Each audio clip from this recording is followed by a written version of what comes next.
Bueno, egunon da mil esker danoi, Gernikara hurbiltzeagatik, hirugarren foro sozial honetara. Lehenengo eta behin, detaile tekniko txiki bat, itzulpenari dagokionean. Ingelesez, gazteleraz, euskaraz eta frantsesez berba egingo danez, hor daukazuez kaskoak, orduan, hor badauz kanal batzuk, gaztelera izango da bat, euskera izango da bi, ingelera izango da 3 eta frantsesa izango da 4. Antes de continuar con el documento, una cuestión técnica. Como durante la mañana se va a hablar en euskera, castellano, francés e inglés, tenéis a mano los cascos de traducción y los canales correspondientes son castellano número 1, euskera 2, inglés 3 y francés 4. Antxeta irratia, bake bidea, Uharan eta Gernika batzordea izan gara gizartetik eraikiz, armagabetze ordenatu baten oinarriak finkatzeko gizarte zibilaren ekarpena aztertzeko 3. foro sozialaren antolatzaileak. Guztien izenean nabil gaur zuei berba egiten. Gure helburua, bake prozesuan Euskal Herriko gizarteak duen paperaz konbentzituak garen heinean, foro sozialei arnaz berri bat ematea izan da. Horrela, ondorioztatu genuen, uztailean Fikoban buruturiko jardunaldietan eta inoiz baino konbentzituagoak gaude, bultzada berri bat eman behar zaiola gizartearen paperari. Atalez atal gomendioei eutziz eta beharrezkoak diren ekarpenak eginez. Bide horretan, orain arte sakonki jorratu ez dugun desarmeaz hitz egitea proposatu dugu. Bake prozesuaren bultzadarako funtsezkoa den gaia delakoan. Etak 2014ko otsailean iragarri zuen sigilatze prozesua hasi zela ICV-ren gain begirapean. Hortik aurrera prozesua oso motel garatu da.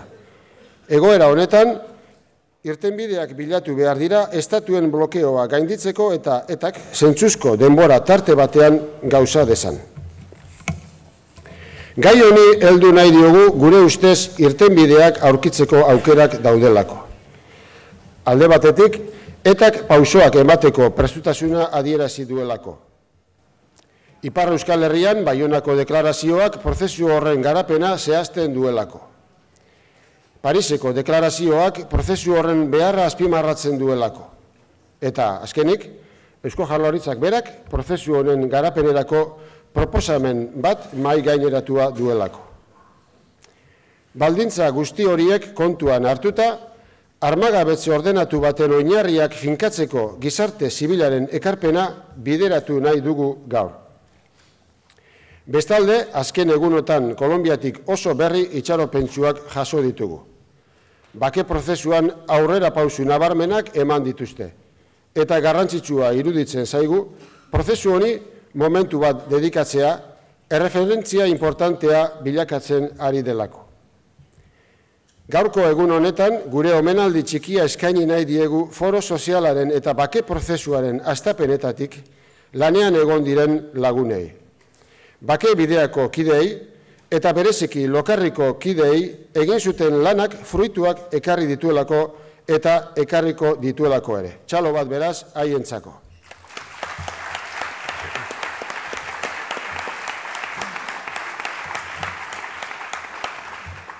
Bukatze aldera, gaur zuei guztioi eskertu nahi dizuegu hemen egotea eta beste omenaldi txiki bat egin nahi dizuegu bakea prozesua indartzeko Gernikara hurbildu zareten guztioi. Gernika foro sozial hau burutzeko tokia proposa zela erabaki genuen antolatzaileok. Gernika ez da edozein izen.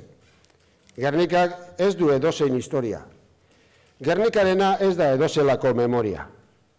Gernika suntsitua, birrindua izan zen. Kalkulu anker bat jarraituz, lehenengo bombez eta gero gezurrez. Baina errautzetatik berpiztu da.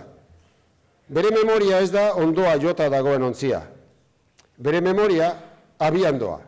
Etorkizuneko proiektu bat da. Aurrera ba Gernika eta aurrera dantzariak.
Egunon eta ongi etorriak 3. foro sozial honetara.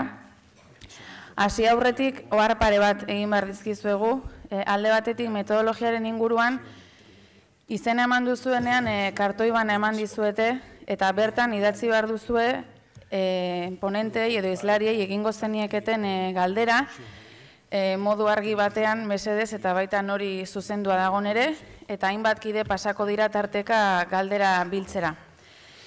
Eta bigarrenik, denborarena, 11 gutxitarako bukatuko dugu hau, bigarren mailari 11etan ekiteko.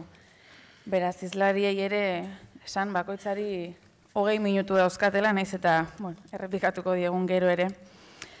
Hauek esanik, beraz, ongi etorriak berriz ere, dakizuenez eta erakunderen armagabetze ordenatu baterako oinarriak finkatzea da 3. foro sozial honen helburu nagusia, eta horretara bidean gizarte zibilaren ekarpena bideratzea, bake prozesua edo prozesua bera indartuz eta suspertuz. Lehen atal honetara, Kolonbian burutzen ari diren prozesua ekarri nahi izan dugu mai gainera, bertatik asko ikasi dezakegulakoan, eta horretarako bi aditu gonbidatu ditugu. Carlos Alberto Ruiz Sotxa abokatua batetik, Kolonbiarra da Carlos, eta Labanako elkarrizketetan parte hartu du aholkulari bezala. Kolonbiako bake prozesuaren inguruko azterketa edota bertako azalpenak emango dizkigu beraz Carlosek, eta bestetik, harremanetarako nazioarteko taldeko kidea den Alberto Espectoroski ere gurekin daukagu. Kolonbiako eredutik Euskal Herrira zer ekarri dezakegun aipatuko digu berak besteak beste. Beraz hauek esanik, ongi etorria biei Euskal Herrira eta foro sozial honetara. Carlos, zurekin hasiko dugu solasaldia, esan bezala, Kolonbiako bake prozesuaren baitan, La Habanan eman diren elkarrizketetan parte hartu duzu aholkulari gisa, eta zuri eskatuko dizugu beraz, Carlos, elkarrizketa horiek nola hasi ziren, zein testu ingurutan, eta batez ere gaurko egunean zertan dauden. Beraz, nahi duzunean zuri hitza, 20 minutu dituzu, gutxi gora bera esposaketa egiteko.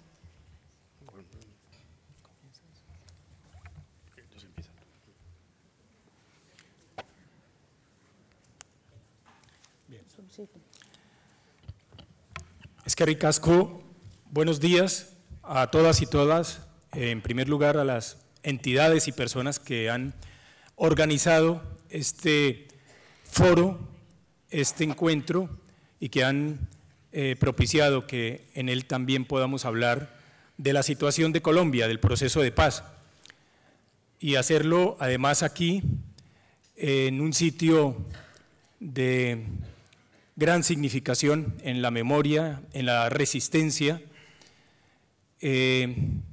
para quienes estamos intentando aportar un grano de arena, tal cual. Es siempre alentador mirar el conjunto de luchas que no cesan, de esperanzas que no cesan, y por eso, sinceramente, gracias a quienes desde Euskadi nos apoyan y siguen con entusiasmo, con interés, lo que estamos intentando trabajar en otros lados. Evidentemente cada proceso tiene lo suyo, tiene sus historias, sus particularidades, y no se trata en absoluto de comparar, pero sí de ir buscando unas identificaciones que llamaríamos positivas, constructivas, y en ese orden yo lo que quiero compartir ahora mismo con realismo, con una visión que para nada quiere ser pesimista, al contrario, muy optimista, pero con sujeción a una serie de factores, y trataré por lo tanto en estos minutos de indicar en qué va el proceso. Apenas soy un asesor allí, quizá la persona no más indicada, pero espero transmitir precisamente ese mapa, esas coordenadas. Avances los hay, sin ninguna duda, avances muy importantes. El primero fue haber roto el negacionismo que estaba imperando, que se adoptó como matriz en el anterior periodo, sobre todo de administración de Uribe Vélez, que podríamos decir, yo lo tengo que decir, tuvo una connotación fascista, no de cualquier tipo de negacionismo, era negar el conflicto, negar las víctimas que se producían con el conflicto, y al negar el conflicto, negar derechos, negar violaciones de derechos humanos, negar la posible aplicación del derecho humanitario, negar que hubiera un contradictor en la mesa, negar una mesa, negar un diálogo. Un negacionismo en toda regla. Eso se logró quebrar. Ha sido muy costoso quebrar ese negacionismo, pero ese es el avance desde mi punto de vista sustancial. Hay un conflicto, hay unas víctimas, hay unos interlocutores políticos y por lo tanto la posibilidad de generar una mesa. Y esa comprensión la tuvo la actual administración de Juan Manuel Santos. Santos, ministro de Defensa de Uribe, que es un representante de esa vieja oligarquía colombiana, toma el relevo, llega a la presidencia y dice: esto es insostenible y esto no es conveniente. Tenemos que dar un giro, además para poder cubrirnos las espaldas, porque si estamos en una serie de campañas de orden militar, necesitamos invocar un referente jurídico que nos blinde, que nos proteja. Y efectivamente hay una ley que es la ley de víctimas y hay un conjunto de medidas y un cambio notable en el discurso y se reconoce el conflicto armado y se reconocen las víctimas y se comienzan a dar los acercamientos en el año de la entrada a la presidencia 2010, 2011, acercamientos en ese entonces con sobre todo las FARC-EP. Claro, al tiempo que se dan los acercamientos, que manda a conversar a sus emisarios, también continúan acciones de guerra. No solamente manda a sus emisarios a conversar, sino manda matar, como Santos mismo lo reconoció en junio del 2014, horas antes de someterse a la segunda elección con la que quedó presidente 2014-2018, reconoce haber mandado matar al comandante Alfonso Cano, comandante máximo de las Fuerzas Armadas Revolucionarias de Colombia, FARC. Este golpe es un golpe considerable, no era el primer comandante de primera línea de las FARC que moría o que era asesinado. En todo caso, y ya Cano había dicho en 2010, Santos, conversemos. Hay un famoso video de unas declaraciones de Cano donde decía conversemos. Hay condiciones de acercarnos. Bueno, así mientras se da un discurso, continúa una obra militar y esa es la premisa, dicen, ha llegado el momento de sentar a la guerrilla porque está debilitada. Sea esta o no la premisa, haya o no fundamento para ella, lo cierto es que en 2012 se desarrollan conversaciones en una fase secreta, en una fase exploratoria, y ya el 26 de agosto del 2012 se da a conocer públicamente, se difunde la agenda, el acuerdo general para la terminación del conflicto armado y la construcción de una paz sostenible, de una paz estable y duradera, que consta de 6 puntos. De esos 6 puntos ya se han elaborado 4 acuerdos en materias muy importantes. El tema agrario, el tema de la participación política, ese era 1 y 2 de la agenda.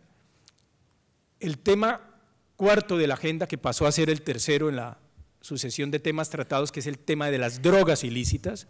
Cuando hablamos de drogas ilícitas no solamente hablamos del narcotráfico, sino hablamos de la realidad social de pobreza que obliga a millones de colombianas y colombianos a la realidad de los cultivos llamados cultivos ilícitos o de uso ilícito. Ese tema se trató. y tiene mucho que ver obviamente con el desarrollo agrario integral. Y el quinto en la agenda, que pasó a ser el cuarto, que es el tema de víctimas, que comenzamos a tratarlo desde el año 2014, junio del 2014, y del cual existe ya un acuerdo que se firmó el pasado 15 de diciembre. El tema de víctimas, bueno, se refiere básicamente a las 4 columnas de verdad. Hay una comisión, o se proyecta la creación de una comisión de verdad. Justicia, hay un sistema de una jurisdicción especial para la paz. Reparación, que va articulado a esto, y garantías de no repetición, que desde mi punto de vista, aunque se está discutiendo, pero que ha debido quedar en el acuerdo, se refleja de manera muy débil. En todo caso, esto se refiere a los derechos de las víctimas y a las responsabilidades por graves crímenes internacionales. Queda el tercer punto, que vendría a ser el quinto que se está tratando, y el sexto. Ese tercer punto es el que se denomina fin del conflicto y es considerablemente denso, tiene 7 puntos, el punto tercero. Y el punto sexto, que tiene que ver con implementación, verificación y referendación. Al tiempo que se venía, sobre todo en el tema de víctimas, avanzando, trazando algunos caminos, unas discusiones, recuerdo bien, fue finales de octubre del 2014, que se comenzó a discutir en la mesa, aunque ya había algunas propuestas, lo que serían gestos de confianza de ambas partes, actos de desescalamiento. Y efectivamente esto se fue perfilando desde octubre del 2014 hasta un acuerdo que luego se hizo público el 12 de julio del año pasado, de 2015, que se llamó Agilizar en La Habana, porque había una serie de obstrucciones en el propio desarrollo de los diálogos, desescalar en Colombia. Repito, agilizar en La Habana en los diálogos y desescalar, porque ya había una experiencia de cese al fuego unilateral decretado o declarado por las FARC y hubo en correspondencia, aunque luego entró en crisis y ahora se mantiene porque estamos en una segunda y más fortalecida experiencia de cese al fuego por parte de las FARC, pero respondido con un gesto que quizá es de los pocos gestos que ha hecho el gobierno colombiano, mientras ha habido cerca de 20 gestos unilaterales por parte de las FARC. Uno de los gestos evidentemente importante ha sido la suspensión de bombardeos, que como bien se sabe ha sido el arma estratégica y que ha funcionado en términos de la lógica bélica y de la descarga y el propósito del Estado contra las comandancias de la insurgencia, en este caso básicamente de las FARC, que ha sido o fue golpeada con este método de los bombardeos, fueron suspendidos. Y se fueron encaminando otra serie de actos de desescalamiento, como por ejemplo el desminado de algunos municipios. Ahora se está avanzando en una segunda experiencia piloto. Claro, en Colombia hay muchísimas zonas que han sido sembradas con minas o hay artefactos sin explotar, etcétera.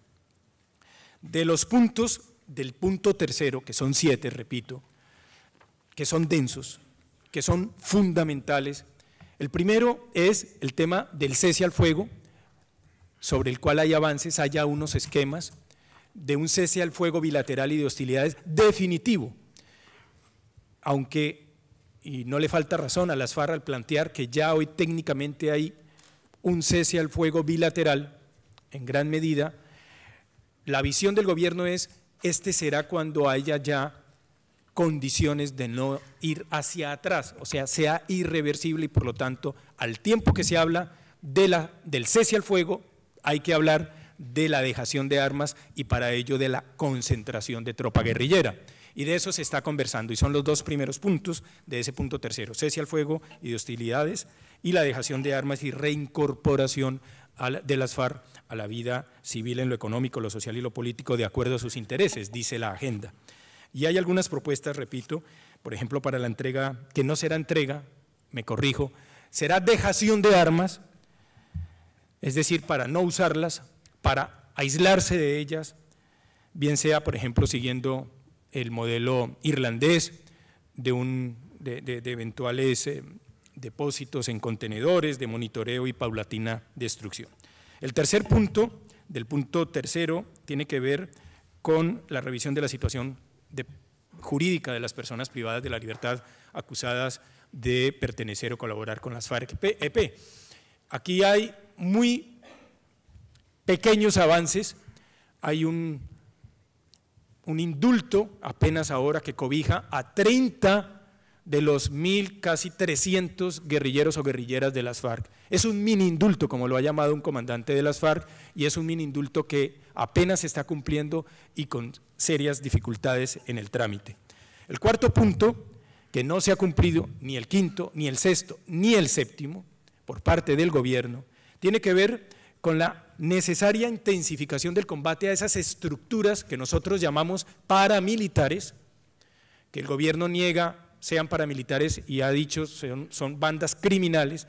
Pues bien, llámense como se llamen, hay que desarticular a ese frente armado de la extrema derecha que en la caracterización bien fundamentada que hemos presentado, no se trata solamente de unas estructuras armadas, de unos pistoleros, sino de una serie de élites que les apoyan política y financieramente. Estamos hablando, por lo tanto, de empresarios y de políticos que deberían entender que con esto no se juega y que no han sido tocados en este proceso. El gobierno también se supone debería adelantar las reformas y ajustes, es el punto quinto del punto tercero, institucionales necesarios para hacer frente al reto de construcción de la paz, no hay casi nada. Sexto, garantías de seguridad, de eso se está hablando, en la práctica no hay. Y séptimo, el esclarecimiento del fenómeno del paramilitarismo. Al tiempo que todo esto se va tratando de encajar en la dialéctica de la mesa, en Colombia se está discutiendo cuál va a ser el mecanismo de refrendación de los acuerdos. Para las FARC, la propuesta clave sigue siendo una asamblea constituyente. Para el gobierno no hay lugar a una asamblea constituyente, sino que debería ser un plebiscito para el cual se está adelantando una reforma de orden constitucional y legal, que además posibilite otra serie de mecanismos que den facultades especiales al presidente y que cree un órgano legislativo que desarrolle las materias sobre las cuales versan los acuerdos. Esto está en discusión. Ahora bien, ¿cómo se puede, teniendo toda esta masa de acuerdos, pensar que ya estamos llegando a una paz o a un momento de paz definitiva y sostenible? Es cierto que hay no solamente un discurso, sino hay un obrar de orden reformista en Santos. Es cierto, innegable. Ahora bien, hay unos acuerdos confeccionados, que eso ya represente una garantía de cumplimiento desde el punto de vista no solamente de las FARC, sino de algunos que analizamos el conflicto y los acuerdos. Creemos que todavía falta precisamente establecer los dientes, los mecanismos que puedan hacer que esto que se ha firmado se cumpla con la mayor seriedad. Y en esto yo quiero, repito, no ser de tono escéptico, pero necesariamente crítico, para recordar que no es la primera vez que se desarrolla o se intenta un proceso de paz. En Colombia tenemos una experiencia, tenemos unas experiencias, y a partir de esas experiencias, y no por capricho, es que se fundamenta una visión, un modelo de necesaria aplicación y de contraste para que los acuerdos no queden en promesas y se puedan hoy día verificar en la realidad. No solamente los acuerdos en materia social y económica, sino estos que tienen que ver, por ejemplo, porque es una condición vida-muerte, es una condición sine qua non del desarrollo de otros pasos, las garantías de seguridad y además la necesaria salida, por ejemplo, de presas y de presos políticos de la cárcel, con una consideración más amplia, no solamente por unos cuantos delitos, sino con una visión de conexidad del delito político, porque en Colombia ha existido un proceso, como ha existido acá, de criminalización de conductas que son de orden político, pero que han sido tratadas con la visión de un derecho penal de enemigo y por lo tanto tratadas como si fueran terrorismo y que no pudieran quedar comprendidas en medidas de amnistía o de indulto. Sobre eso se está trabajando. Ahora bien,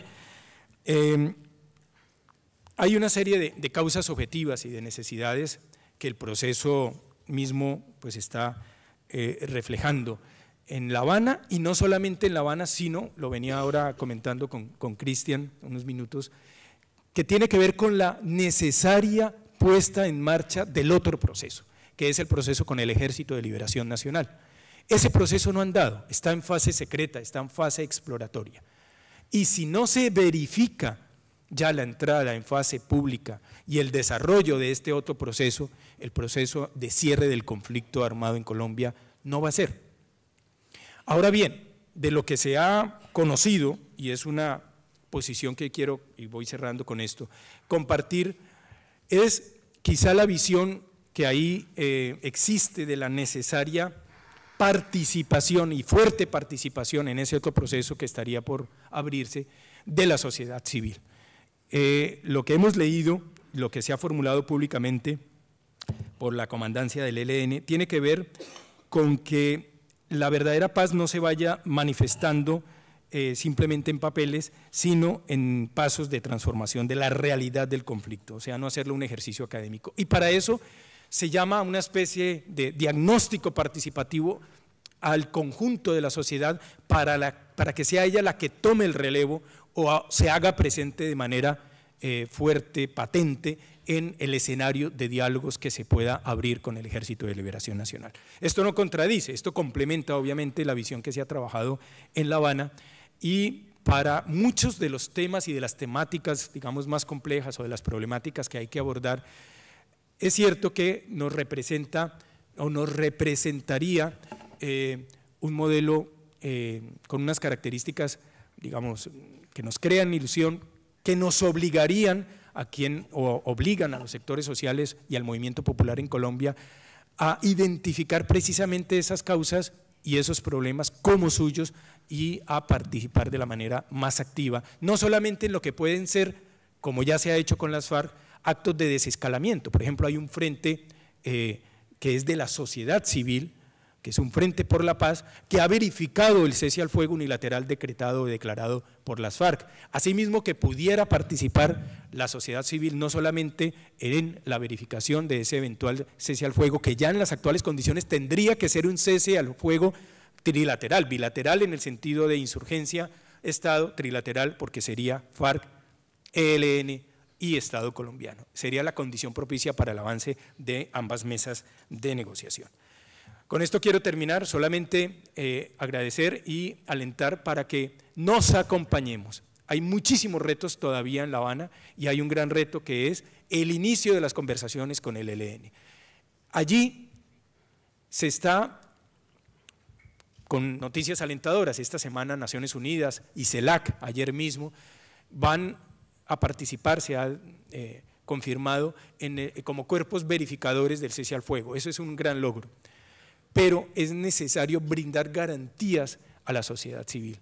A la sociedad civil, por supuesto, en un mar de contradicciones, hablamos de una sociedad civil plural, diversa, y en lo que toca con el movimiento popular, porque es un movimiento popular, un movimiento social muy afectado por el terrorismo de Estado. Yo no lo quiero poner en otras palabras. En Colombia ha existido un terrorismo de Estado, ha existido una lógica de crímenes de lesa humanidad, y esa lógica hay que atacarla. Si esto permanece, el proceso de paz será un fracaso. No puede decirse que allí hay unas líneas rojas definitivas y que eso no se toca. En algún momento habrá que tocarlo. Muchísimas gracias. Esker Casco.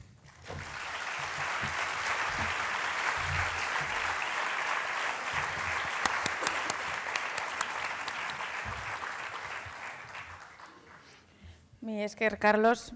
Alberto Spektorowski, zurekin segituko dugu.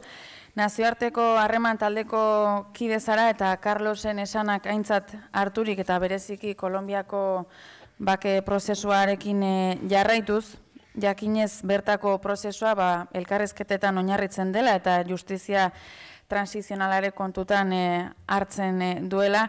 Galdera litzateke hori alda eredua bake prozesu batek aurrera egiteko, eta gero aditu bezala zure iritziz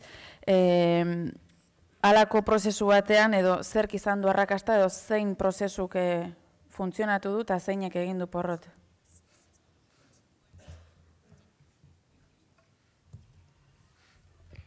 Bueno, buenos días. Muchas gracias por la invitación y estar nuevamente aquí en el País Vasco en momentos críticos y hasta para bien, diría yo, porque estamos, digamos, trabajando muy duro todas las partes para lograr un final del conflicto, si lo quieren llamar así, de algo que se ha venido dando desde hace varios años y donde hemos colaborado modestamente en la facilitación de todo lo que pueda ser un fin final del conflicto en esta región. Yo, como miembro del Grupo Internacional de Contacto, pero que también participé en otros conflictos, o traté, podría decirlo así con claridad, sin vergüenza, también fracasé en otros conflictos, como en el conflicto que nos aquejaba en el lugar donde yo vivo, de Israel y Palestina, más o menos puedo tener alguna visión sobre algunos elementos teóricos que conviene recalcar y que acá el compañero también los mencionó, especialmente en el caso de Colombia, y yo los voy a recalcar desde el punto de vista teórico porque es lo que nos aqueja también a gente que está tratando el asunto teóricamente en forma comparativa de diversos procesos de paz o fin de violencia y hacia dónde llevan. En algunos casos va bien, en algunos casos no tan bien. Lo único que les puedo decir es que el proceso de paz fracasado es mucho peor que proceso de paz no entrado. Es decir, cuando uno entra en un proceso de paz, tiene que llegar al fin con una culminación feliz. Y en el marco de entrar en un proceso de paz, hay quizás a veces un paradigma que en estos momentos se está tratando desde en estos momentos hace varios años, que es el paradigma de la justicia transicional y del diálogo, que es sumamente importante y en el caso de Colombia ha sido vital. Pero mismo entendiendo lo que el colega acaba de decir, inclusive con diálogo, inclusive con un cierto entendimiento, inclusive utilizando métodos de justicia transicional, todavía hoy siguen habiendo peligro de violencia, sigue habiendo, la violencia todavía en definitiva no ha terminado. Inclusive si nosotros comparamos el conflicto acá en Euskadi con el conflicto de Colombia, podemos decir, bueno, acá ha faltado muchos de los elementos que se han dado en Colombia, pero por el otro lado, por una de las partes, digamos, hemos tenido aquí prácticamente 4 o 5 años de una paz que no se conocía anteriormente. Es decir, desde el punto de vista de lo que podemos decir violencia, aquí la violencia no es que está en proceso de terminarse, la violencia aquí ha terminado. Y ya dan constancia de eso inclusive los servicios de secretos españoles o los servicios de seguridad o lo que quieran decir. Decía, no hay aquí un problema de lo que, por ejemplo, teníamos que vivir nosotros en Israel-Palestina, o de lo que siguen viviendo en Colombia, que son los posibles spoilers. Los posibles spoilers en todo este proceso de diálogo son los que abusan del proceso, de la continuación del proceso de paz, para en esos momentos tratar de romperlo. Es decir, cuando uno entra dentro de un proceso de diálogo para ver qué es lo que sucede, y en más si es una sociedad democrática o con tendencias democráticas, evidentemente uno dice, bueno, desde ese punto de vista la colaboración de la sociedad civil es muy importante, la sociedad civil y el diálogo es muy importante. Es cierto, el diálogo y la sociedad civil es muy importante en los procesos de paz, pero no siempre, y eso no quiero, digamos, tirar abajo la idea de que el diálogo es importante, pero no siempre, a veces el diálogo y no siempre digamos, la sociedad civil colabora con el final o con el proceso del final del conflicto. A veces puede hostigarlo. Es decir, para los líderes políticos en un gobierno democrático, unos tienen los partidarios a favor del proceso de paz y tienen los que están en contra del proceso de paz, que también en Colombia existen muy claramente en la figura de Uribe, ¿no? Que está constantemente buscando de alguna forma u otra a ver cómo instigar de que aquí se ha dado un paso demasiado fuerte y entonces vamos a tirar el camión para abajo de vuelta. Es decir, esos son, digamos, legítimos participantes dentro de los procesos, porque es un proceso democrático. Cuando líderes políticos entran en un proceso de paz, se juegan su destino político muy seriamente. Por eso nosotros seguimos afirmando que los políticos que verdaderamente valientes son los que entran en el proceso de paz, no los que hacen la guerra. Cuando se hace la guerra generalmente se logra unidad nacional. ¿Por qué sucede eso? Es algo dramático de poder decirlo, pero es que cuando la guerra junta, junta el nacionalismo, y el nacionalismo tiene un poder, digamos, un poder de juntar fuerzas, a veces en sentido bastante negativo. Cuando un líder político entra dentro de un proceso de paz, sabe ya de antemano que ahí tiene divisiones, y esas divisiones dentro de la sociedad civil a veces pueden descarrilar el proceso de paz.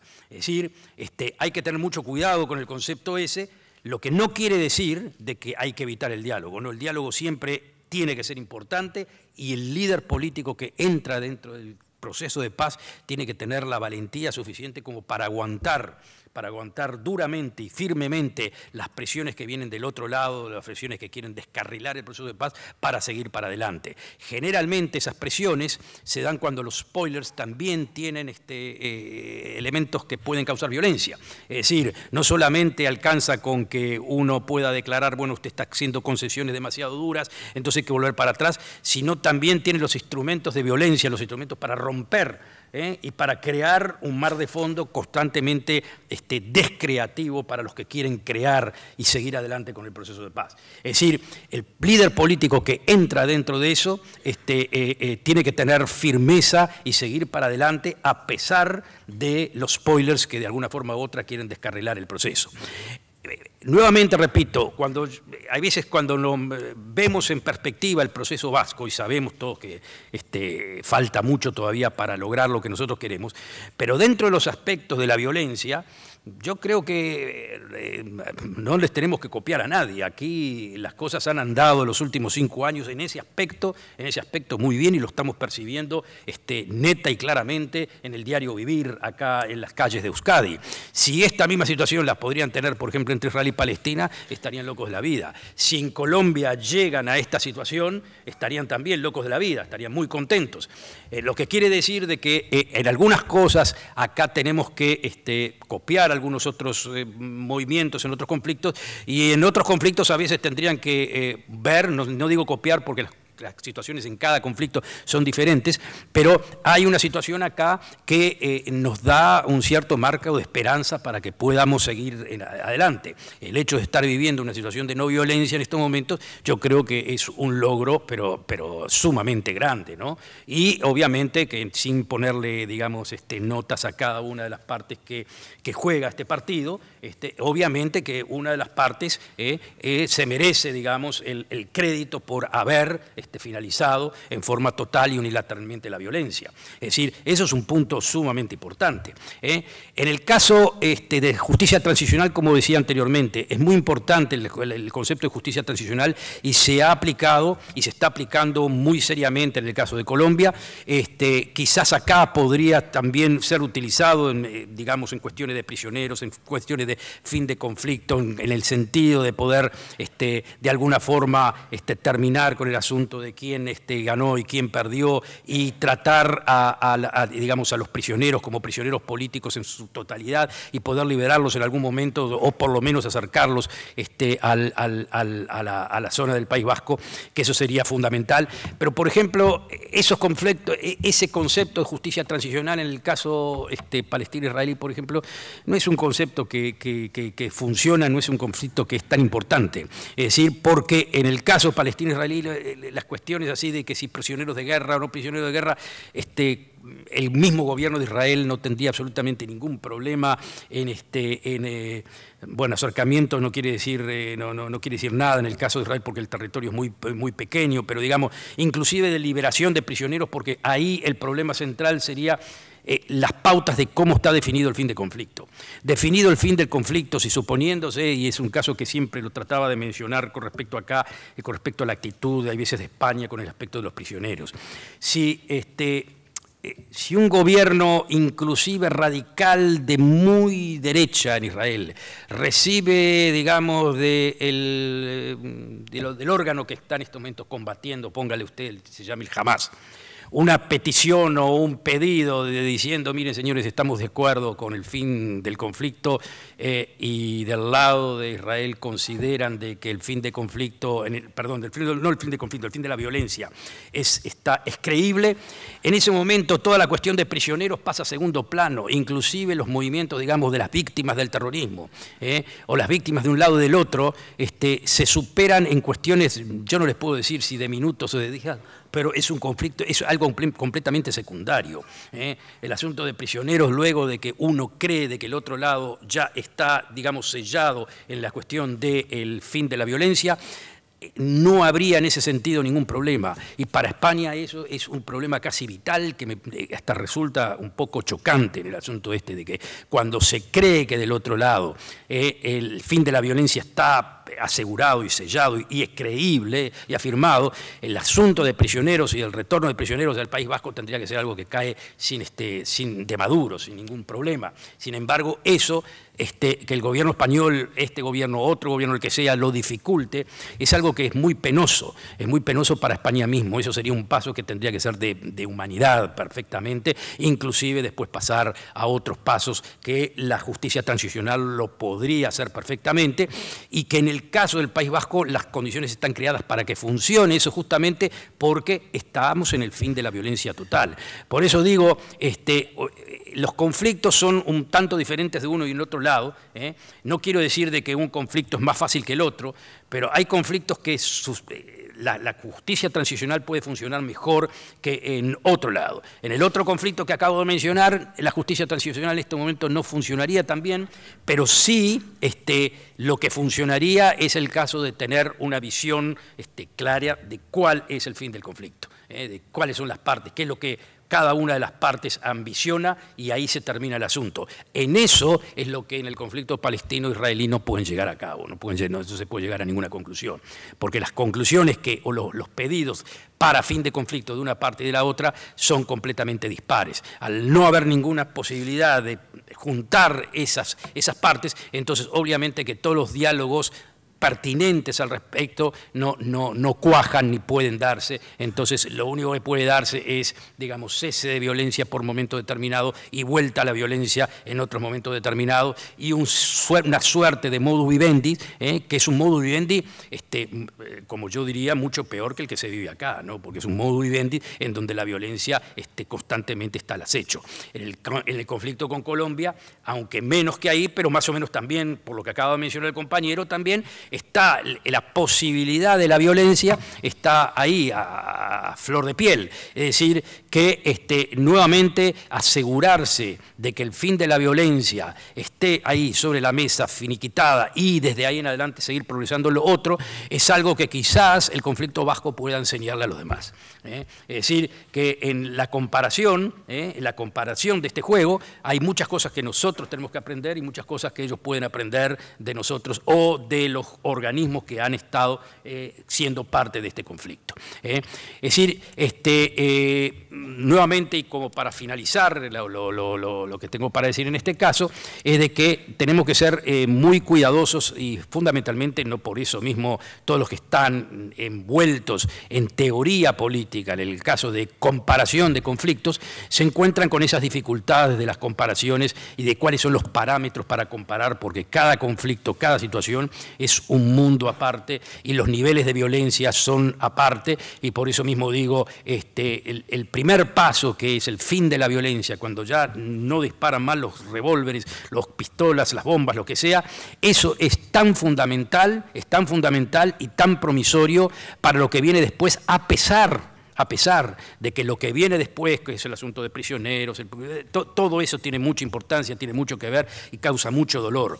Pero piensen siempre y tengan muy en cuenta que ese elemento que es el fin de la violencia es algo muy, muy, muy grande, muy importante. Muchas gracias.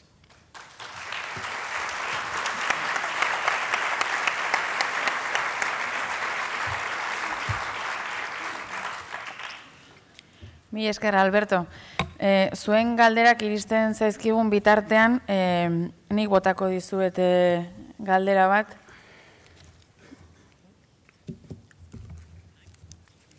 Zaten Alberto, publikoaren galderak iritsi bitarte, nik egingo dizuedala galdera bat hemendik. Aipatu duzue eta foro sozial honen helburua jendarte zibilaren aktibazioa bultzatzea ere badenez, besteak beste, ez dakit laburrean oso motz esan dezakezuen nola lortu daiteken hori, baute dagoen pauta minimorik hori lortzeko. Nahi duena ez da dira. No, yo estoy muy a favor de hacer funcionar a la sociedad civil y especialmente a la sociedad civil interesada en que el fin de la violencia continúe y llegar al fin del conflicto. Por supuesto que sí. Cuando yo menciono de que la sociedad civil generalmente en conflictos está dividida, está de un lado y del otro. O sea, yo estoy a favor de ese diálogo y estoy a favor de que hayan partes de una parte y de la otra, pero más a favor de que la parte que está definitivamente a favor de que se termine el conflicto y a favor de un diálogo positivo, que esa parte se desarrolle y sea la más grande de las partes dentro de una sociedad civil, ¿no? Porque la sociedad civil compone a todos. Esta parte, las que estamos en estos momentos sentados acá, tendría que ser la parte dominante, ¿no? Hay que hacer hay que hacer mucha política, ¿no? Hay que hacer mucha política, hay que hacer mucho emprendimiento, mucha intención de juntar a las víctimas de todos lados, tratar de hablar, tratar de colonizar el pensamiento en el sentido positivo del sentido positivo de la palabra, ¿no? Colonizarlo en el sentido de dar expectativas para la paz, para el diálogo y mostrar lo que se está viviendo, porque en definitiva lo que se está viviendo es el premio de toda la sociedad, ¿no? Que nosotros estemos en estos momentos pudiendo dialogar acá, que las partes dentro del País Vasco puedan dialogar, que se junten cada vez más gente dentro de este diálogo, y no para tener una sola opinión, repito, no para tener una sola opinión, pero para tener por lo menos una idea de que esto que se está viviendo no se puede romper y seguir avanzando en esto, Yo creo que es muy positivo, todo el trabajo que está haciendo el Foro Social es impresionante en ese sentido. Yo creo que es más, es ejemplo, sí, es ejemplo para otros lugares, es un ejemplo que inclusive me interesa para inclusive para el palestino-israelí, para el conflicto palestino-israelí. Nosotros tuvimos algo parecido que no cuajó justamente porque, repito, porque la violencia nos ganó. En este foro, así como están sentados acá, estaban sentados palestinos e israelíes con diferentes posiciones, pero dialogando a favor de la paz. Y lo ganaron los spoilers, o sea, lo ganaron los que quisieron destruir, porque en el momento que hay violencia, los que están sentados acá, si es que son de una parte y de la otra, en el momento que hay violencia se radicalizan. No hay vuelta. Es decir, es algo como que es muy dado eso, no hay forma de romperlo, se radicaliza el asunto. Entonces el hecho de que se está hablando con una falta de violencia total y absoluta es un plus increíble. Entonces esto hay que, por supuesto, ¿qué les puedo decir? Hay que agrandarlo más y que funcione siempre, ¿no? Lehenengo galdera iritsi zaigu. Vale, esan. Muy brevemente porque me suscita una reflexión. Y quisiera simplemente señalar un par de elementos, en el caso colombiano, obviamente. Y es que es cierto que el concepto sociedad civil, con todas sus dimensiones y lo problemático que pueda ser, ha sido un concepto asumido o asumible para parte del pensamiento crítico. Podría decir, por ejemplo, para la insurgencia, siendo problemático fue asumido y fue hecha una propuesta desde los años 90. Voy a dar, por ejemplo, quizá fue el primer paso en el que se destacó esa convocatoria a una sociedad civil que en sí misma, repito, era plural, muy diversa, contradictoria, y fue la convocatoria que en el año 1998 se hizo a instancias de la Conferencia Episcopal Alemana y del gobierno alemán para una conferencia de paz en Maguncia entre el ELN y la sociedad civil. No existió representantes del Estado, del gobierno. Claro, ya estábamos yo de hecho participé en esa conferencia, éramos 40 y tantas personas en representación de la sociedad civil con muy diferentes posiciones. Allí había empresarios jefes de los paramilitares, por ejemplo, el que era presidente de la Sociedad de Agricultores, de los terratenientes, pero había sociedad civil de abajo, popular, y en ese sentido víctima de buena parte de estos empresarios. Pero bueno, allí estaban, o estábamos, y se intentó un diálogo que evidentemente encontró sus límites, porque no estaba convocado, para bien o para mal, el poder político, y obviamente sin el Estado, ¿cómo se va a desarrollar un diálogo eficaz? Pero no se tenía y no se ha renunciado desde entonces, bien sea en las experiencias posteriores que desarrolló, por ejemplo, las FARC en el experimento del Caguán, en el fracasado proceso del gobierno Pastrana. Enseguida de esta conferencia, también el ELN intentó desarrollar una serie de convocatorias. ¿Qué ha quedado como lecciones de todo esto? Es absolutamente necesario que esto no sea solo una discusión de cúpulas, de dos partes contendientes, sino implicar en toda su complejidad y heterogeneidad a esa sociedad civil. Obviamente para nosotros, y hablo desde los sectores sociales, populares, de izquierda en Colombia, eso no va si no hay garantías, y por lo tanto es la interpelación constante al poder político para que dé garantías a esa sociedad civil más desprotegida para que pueda estar en esa mesa, que es lo que no ha ocurrido desgraciadamente en Colombia, porque muchos de los que han intentado estos diálogos en sus localidades, diálogos regionales, y llevar la voz de sectores victimizados, sindicatos, movimiento agrario, campesinos, negritudes, indígenas, han sido victimizados. Para nosotros sigue siendo una prioridad. Condiciones de seguridad, de que a esta gente, a los sectores sociales, populares, representantes de esos sectores en lucha, hay que redoblarles sus garantías de seguridad, y no significa ponerles una escolta, significa enviar mensajes claros de que esa voz de ellos es tan legítima y es tan necesaria en el proceso como puede serlo, por ejemplo, la de los empresarios. Eso es lo que quería recalcar. Gracias. Eskerrik asko. Galderekin hasiko gara. Galdera jasotzen ari direnak pixkat bilduma bat egiten ari dira, ez daitezen errepikatu. Orduan, Alberto, hau zuretzako galdera bada, batek aipatzen du, zuk esan duzula hemen violentzia edo indarkeriarik ez dagoela jada, baina galdera hau egin duenak azpimarratzen du estatuaren indarkeria estrukturalak segitu egiten duela, gaur egun oraindik ere Euskal Herrian, eta beste batekin lotuta, bi galdera batean eginik, ez alda indarkeria konsideratzen ahal preso gaixoak gatibu mantentzea, horrez gainera sakabanaketarekin jarraitzea eta baita ere isolamenduko zigor gogorrekin. Hori ez alda violentzia.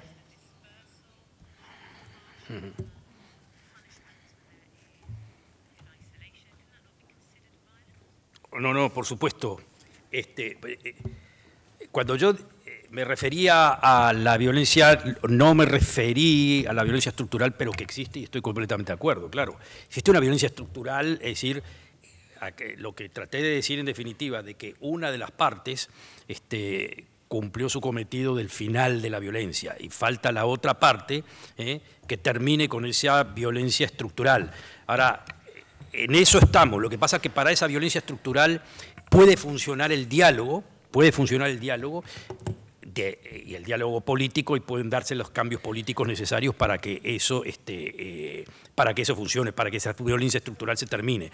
No recomendaría, por ejemplo, tratar a esa violencia estructural nuevamente en forma violenta. Es decir, el diario vivir hoy en día en el País Vasco es un diario vivir que ha cambiado muchísimo, pero estoy completamente de acuerdo que esa violencia estructural, que es la cuestión de los prisioneros, y quizás más, digamos, tanto la cuestión de lo como se mencionó, de los prisioneros que están enfermos, de los prisioneros que se pueden acercar, obviamente todos al País Vasco, que eso es un derecho humanitario de primerísimo orden que se tiene que cumplir sin prácticamente ninguna condición. Todo eso falta, pero eso es lo que estamos tratando de determinar desde el punto de vista político, ¿no? Pero estoy completamente de acuerdo, ¿no? En ese sentido de que falta esa parte, que esa es la lucha política que tenemos que resolver. Beste galdera batek dio, hau bietako batentzat edo, bientzat nahi bezala, nazioarteko babesaren inguruan, ez? Zergaitik nazioarteko organismoek ez dute gehiago babesten edo ez dituzte gehiago babesten halako bake prozesuak, ez?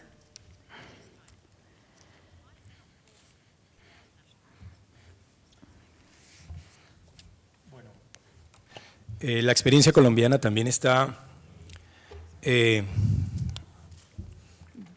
llena de referencias a lo que es la participación de la llamada comunidad internacional, de actores internacionales. Aquí también, y no quiero ser cansino con este enfoque, pero obviamente hay que hacer un discernimiento, ¿no? Y ver de qué cooperación y de qué actores hablamos. Porque, no nos engañemos, en la visión del establecimiento colombiano hay un tipo de cooperación necesaria de actores internacionales y la comprenden en su propuesta estratégica de pacificación, que no es lo mismo para nosotros, para quienes desde el otro lado vemos que sí es necesaria la cooperación, que sí es necesaria la presencia de actores internacionales, pero hay que discernir muy bien con qué intencionalidad llegan a acompañar esa mesa.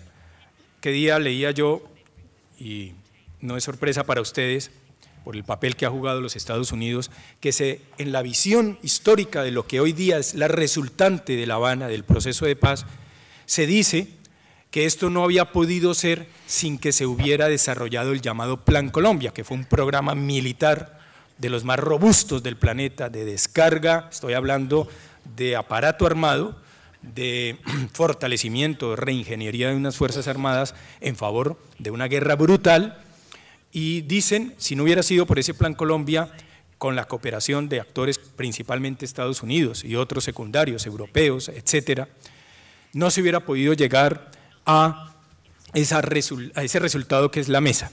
Para nosotros eso no es cooperación, eso es anticooperación. Obviamente, eso es destructivo, eso no es en nombre de los derechos ni de la paz, ni de los derechos de los pueblos, ni de los derechos humanos. ¿Esto qué significa? Que sí hay que validar y hay que discernir muy bien esa cooperación internacional. Hoy día en el proceso de La Habana hay un papel muy importante que han cumplido los dos garantes, Noruega y Cuba, y los dos países acompañantes, Chile y Venezuela. Desde mi punto de vista, y creo desde la visión de todos los que de una u otra manera hemos participado en ese proceso, y asimismo será probablemente en el proceso con el ELN, la presencia de actores que comprendan su papel dentro de un mandato muy definido, respetuoso de la soberanía de las dos partes que están en la mesa. Evidentemente no podemos llamarnos a engaños si hay intereses políticos, geopolíticos, estratégicos, pero en este caso, y doy fe de ello, el papel cumplido por Cuba y por Noruega ha sido muy importante, como el de Venezuela y Chile. Probablemente sin la presencia de estos países no se hubiera podido desarrollar, y ha habido momentos muy críticos que si no hubiera sido por la gestión de los países acompañantes y garantes no se hubieran podido resolver. Luego creo que sí es muy importante, haciendo esa disección y esa aclaración, potenciar el acompañamiento internacional, tanto de representantes diplomáticos, en este caso del Reino de Noruega, de la República de Cuba, como de sociedad civil. En Colombia o en el proceso de La Habana sí hay quienes han llegado en representación de movimiento internacionalista, movimiento de solidaridad, etcétera, pero no hay un dispositivo que les haya articulado, les haya implicado. Quizá sí hace falta y haría falta para lo que viene desarrollar ese componente de una sociedad civil internacional alternativa que estuviera acompañando y verificando in situ además el desarrollo de los acuerdos. Yo recomendaría siempre, quizás uniéndome un poco a las palabras de mi colega aquí, lo reduciría de que no confiar demasiado en la comunidad internacional. No solamente porque hay muchos intereses en juego, sino que la comunidad internacional ve los lugares de conflicto y de acuerdo a lo que se pueden beneficiar los países importantes, digamos, las potencias, entonces se intrometen o no se intrometen, y no siempre intrometiéndose tampoco resuelven nada. Lo pueden ver muy sencillamente tomando el ejemplo de Irak y de Siria y lo que sea, no pueden resolver absolutamente nada. No pueden resolver tampoco, por más intervención que hagan, por lo menos hasta el momento actual, no pueden resolver nada tampoco Palestina, Israel, que es, digamos, el corazón o por lo menos una de las partes importantes dentro de un conflicto que puede tornarse en conflicto mundial, con diversas raíces. Y en definitiva, la comunidad internacional hay que tomarla con pincetas. En el caso actual acá, es obviamente que también la posibilidad de que la comunidad internacional pueda decir algo, diga algo o quiera meterse en este conflicto son, digamos, las posibilidades son muy pequeñas, no tienen ningún interés en esto. Yo creo que fundamentalmente, por eso lo que quiere decir, más que nada, y que sería el mensaje al pueblo vasco, se diría en inglés, you are on your own. Es decir, es un problema de que lo tienen que resolver acá adentro. Y yo creo que las fuerzas compitiendo en este proceso dentro del País Vasco están encaminadas en una lucha política muy seria, muy importante, es muy importante en toda democracia, pero hay un momento que tiene que ser un momento de superación, en donde la causa importante, que es el ponerle fin a este conflicto, tiene que llevar a las partes importantes dentro de la sociedad vasca, políticas, no solamente sociedad civil, porque sociedad civil entiendo, pero aparte están las fuerzas políticas y la lucha política es muy importante, no se puede tirar, bueno, no, hay sociedad civil, pero la política es la política y nadie la desprecia, cada uno tiene en la política su papel para jugar y llega un momento determinado en donde hay que superar las viejas diferencias, que son diferencias, son importantes, para llegar a un punto en la cual con una meta común, que en este caso sería la cuestión de los prisioneros, que sería, en fin, terminar con esa violencia estructural, las dos partes, a pesar, o las tres o las cuatro partes que compiten dentro del País Vasco, lleguen a un punto común, en base a que las necesidades de nosotros mismos acá son más importantes que todo lo demás. Entonces, en ese yo creo que llegando a una suerte, no digo de unión nacional, no me gusta la palabra unión nacional, pero llegando a un punto de coordinación, por lo menos algunos aspectos, yo creo que el avance puede ser magnífico y no depender de la comunidad internacional. Bukatzeko, azken galdera bezala, denbora gainean dugulako, bate galdetzen du justizia transizionalari begira, Kolonbiako legislazioan delitu politikoak, amnistia eta bar bilduak daudela, eta hemen gai horietan ukapen batean aurkitzen garela. Beraz, justizia transnazionaleko oinarriak jakinez zeintzuk diren, nola egin aurrera hemen oinarri horiek gabe.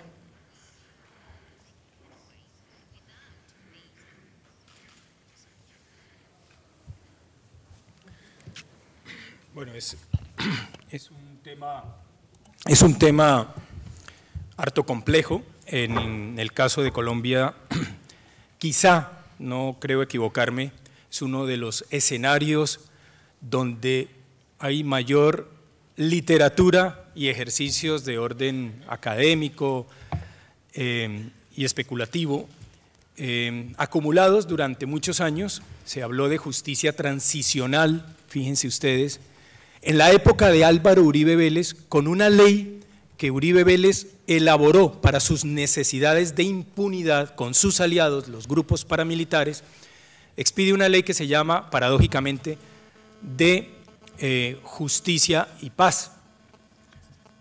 Esta ley, la 975 de 2005, fue precisamente para propiciar mecanismos de impunidad, de negociación sí, hasta un punto, y de impunidad con esos aliados paramilitares, y se habló desde ese entonces, había ya algunas incursiones, pero desde ese entonces sobre todo, de la justicia transicional. El tránsito, fíjense ustedes, porque el concepto viene, bien sea de sociedades en guerra que entran a una situación de paz, o de largas dictaduras, ejemplo argentino y otros, que entran a procesos de democratización. En ambos escenarios se ha usado el concepto de justicia transicional, hacer transición a la paz o hacer transición a la democracia. En el caso colombiano no se trata solo de hacer transición de la guerra a la paz, en el caso colombiano se trata de hacer transición de una democradura, como llamaba Galeano, de lo que llama Javier Giraldo, un sacerdote jesuita, una democracia genocida, porque lo hay en Colombia, a una democracia real. Pues bien, ese concepto se usó pervirtiéndolo desde el año 2005 y hoy día es el concepto madre desde el cual se ha justificado precisamente todo este tránsito, cómo trazar unas líneas y comprometerse los dos actores en esas líneas de verdad, de justicia, de reparación y de no repetición, esas 4 columnas. En el caso colombiano ha habido avances muy importantes. Está la Comisión de Verdad que el 4 de junio del año pasado se adopta en uno de los acuerdos de La Habana y que se refrenda ahora el 15 de diciembre pasado. Bueno, hay algunas observaciones críticas, pero es un acuerdo muy importante el de esa comisión que se llama de esclarecimiento de la verdad, convivencia y no repetición. Está la parte de justicia que se adoptó el pasado 15 de diciembre. Y sobre eso, a propósito de la pregunta, yo quiero, por honestidad y transparencia, compartir, porque es público además en ese tema, mi desencuentro con el rumbo que ha tomado el Acuerdo de La Habana. Yo sugerí y planteé públicamente la necesidad de que el movimiento guerrillero y el movimiento social popular en Colombia se peleara antes una ley de amnistía. Esa ley de amnistía hoy no existe. Existe la promesa de una ley de amnistía y existe la promesa, y muy probablemente será cumplida, de que caso por caso instancias en ese sistema de jurisdicción especial para la paz que se creó o se va a crear, revisarán la situación, repito, caso por caso y podrán aplicar la amnistía. Pero no hay una ley de amnistía general, automática, incondicional, por la cual o en virtud de la cual, como debería haber sido, salgan ya luchadoras y luchadores populares, guerrilleros o no, de las cárceles. No solamente me refiero a los 1.300 miembros de FARC-EP, sino del ELN y a muchos activistas sociales, campesinos, que en razón del conflicto están en la cárcel, incluso pagando penas más gravosas de las que están pagando algunos guerrilleros, porque algunos campesinos fueron culpados de colaboradores del terrorismo, de terroristas, y están allí sin poder luego aparecer en una lista, porque no son parte de las FARC. Y creo que ahí hay unos retos muy serios, repito, porque hay quienes nos basamos en la experiencia y sabemos que el Estado colombiano es muy ducho en incumplir y que era necesario haber peleado, y creo que hay que animar y seguir aquí en Euskal Herria animando a la necesaria adopción y puesta en marcha de unas medidas de amnistía. Que se logren no lo sé, pero esa batalla es muy importante, no renunciar a ella.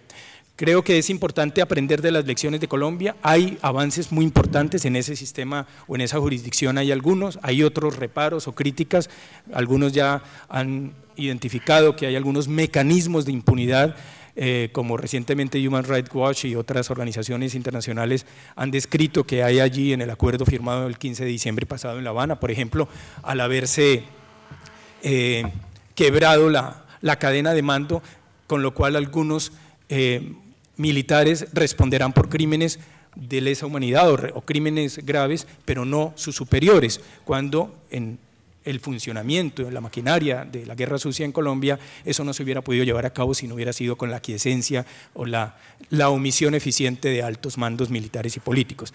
En fin, hay varios reparos, pero hay unos aprendizajes. En materia de reparación, creo que en Colombia se están dando, no solamente por vía de algunas de las normativas que ha expedido el Estado colombiano, sino de lo que también han exigido los movimientos de víctimas, y es una reparación lo más integral posible. Y lo que sí, desde mi punto de vista, está desprovisto de mayores elementos es el tema de garantías de no repetición. ¿Por qué? Esto se explica porque desde un comienzo el presidente Santos dijo: hay 2 temas sobre los cuales voy a poner líneas rojas. Ustedes en La Habana no me tocan ni el modelo económico ni la doctrina militar. Y es muy difícil en Colombia superar el estado de violación de derechos humanos sin tocar una doctrina en la que se han formado al cabo de muchas décadas miles de hombres que consideran que este sindicalista, que este activista es un enemigo al que hay que acabar de cualquier manera. Entonces eso tarde o temprano habrá que tocarlo. Si no se toca ahora, pues es una de las tareas pendientes que habrá que encarar más adelante. Eskerrik asko. 11 gutxi dira, etenaldi bat egingo dugu 11 arte, baina lehenago esan bezala biei, mila esker tortzeagatik oso aberasgarria izan da. Eta zuei, galderak euskaraz ere idazten aldirela, denak espainolez daude, eta gero itzuli behar da. Eta hori, 11etan hasiko gara berriz, mila esker.